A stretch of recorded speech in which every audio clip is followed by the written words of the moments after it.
In this video, we're going to talk about your equipment and your gear list for your Camino de Santiago, and especially we're going to be focusing on the small equipment. And I'm going to give you a list of 10 things from my experience that may not seem to be so important, but that were rather really important for me on the Camino de Santiago. Hey guys, welcome back to this channel. I'm Chris, I'm from Germany, and I did the Camino de Santiago in Spain and Portugal before, and I want to share my experience. And today we're going to talk about equipment for your pilgrimage and your hiking. But we're not going to talk about the obvious things, the big things like the trekking boots, like the backpack, because I did this in another video on the channel. But we're going to be talking about the little things that you may tend to forget, that may not seem to be really important, but from my experience on the Camino de Santiago, I can say that these things and these 10 items that I got on my list here were really helpful for me. So check it out, and maybe you want to put some focus on them too when you're preparing for your Camino de Santiago. And we're going to walk through this list together, and I'm going to show you what I mean by these items. And the first item is Deer Tallow Cream, if I pronounce it correctly, and it looks like this. This is now a German kind of Deer Tallow Cream, but of course you can find it in your country too. And this is really important to actually protect your feet. And I would use this in the morning and in the evening, so before you start your daily stage and after you finish your daily stage, after showering, you just put a little bit of this cream in your hand and you just put it on the soles of your feet and massage your feet a little bit. And this helps a lot to prevent your feet from blisters. And you know, blisters are like kind of enemy of pilgrims because these are painful and they may stop you on your pilgrimage. So this is point number one, really important, Deer Tallow Cream. The second point on my list are kind of small clothes bags, if I find the right translation for this word, and I would use them to actually sort and group the stuff in your backpack. And you know, as you can see, they have different sizes. Some are smaller, some are bigger, and if you use them, you'll find it much more easy in your backpack if you're searching for a special item to instantly find it. Because without this, it's going to be a chaos in your backpack, because there are going to be like 30 things flying around and you will maybe have trouble to find this one thing you're looking for. But if you have these small bags, you can group and sort your stuff, and you can for example put clothes here, and you can put things for the shower, etc. here, and so it's, you know, it's grouped. And important, if you're staying in the albergues, the pilgrim hostels, these small clothes bags should be not making any noises and sounds, because if you're in the albergue and it's like late in the evening or it's really early in the morning and you're searching for something and you buy and you have some clothes bags that are really loud and noisy, it's going to be so awful for the other pilgrims and the other people in the room. So I recommend buying some that are really not making any noise if you use them.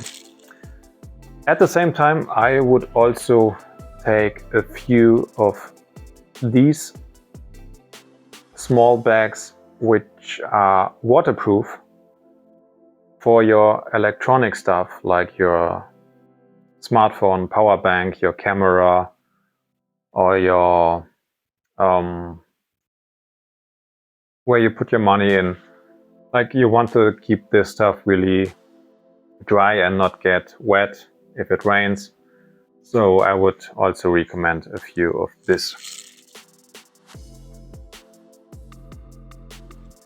So point number 3 on the list of small but important items for the Camino de Santiago is simply a lunchbox. And this may sound strange at first, but I found out on my Caminos that this was really helpful, and I enjoyed it a lot of times when I went to the supermarket and I bought something for a picnic outside, like some bread, some cheese, some bacon, whatever, or some fruits, and you had picnic but you didn't eat all of it, then you can just put it inside your lunchbox, and it's gonna be safe inside. It's not gonna be making chaos in your backpack. You don't have to throw it away. You can just keep it there. You can eat it later on or the next day. So I would recommend taking a lunchbox as well. Point number 4 on this list is this earplugs. I think that's the right word. Yeah, earplugs.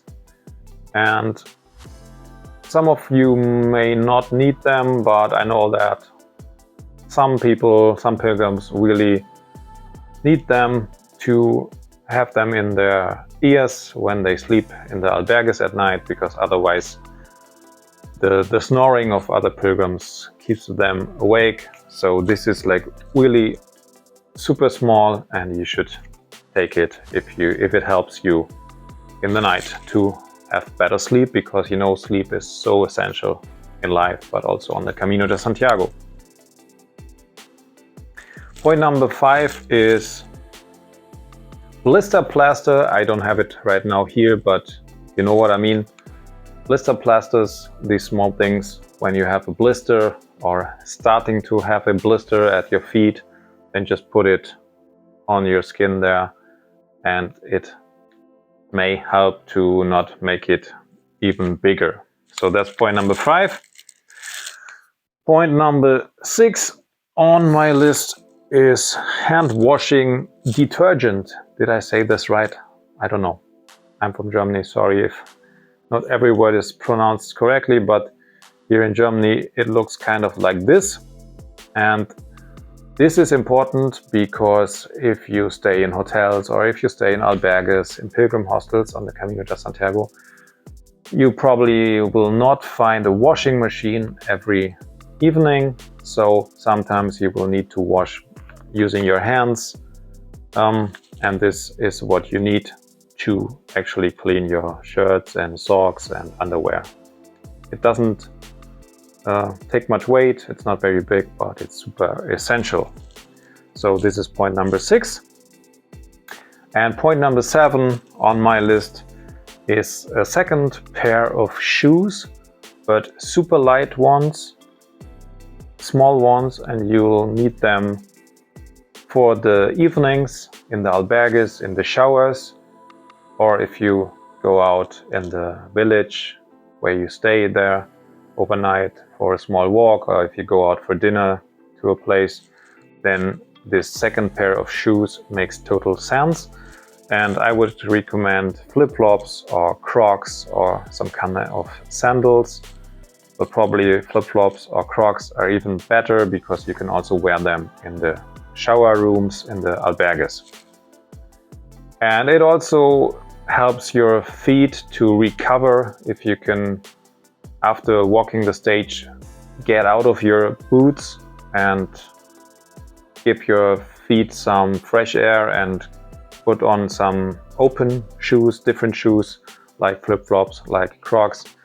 So if you can afford it to have it in your backpack, then I would recommend it. But I would probably not recommend taking sneakers as well. It's going to be too heavy, it's going to be too much but just like really light shoes like flip-flops or Crocs.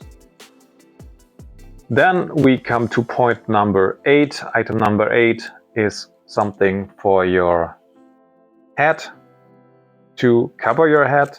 If you walk throughout the summertime, I would recommend something like this, like a small hat. And if you walk in the early spring, in the late autumn, or in the winter, then of course something to actually warm your head and both is quite important. So that was point 8. Then we go to point number 9, and point number 9 for me is a small rain trousers.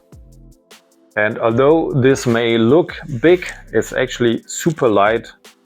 They don't weigh much, but I found it super helpful if you have stages where you have sometimes several hours of rain, that you do not only have a rain jacket, which is also kind of obvious, I think, on your gear list for the Camino de Santiago, but also rain trousers, because if your trousers and pants are really wet, then it kind of starts to suck, you know, walking then.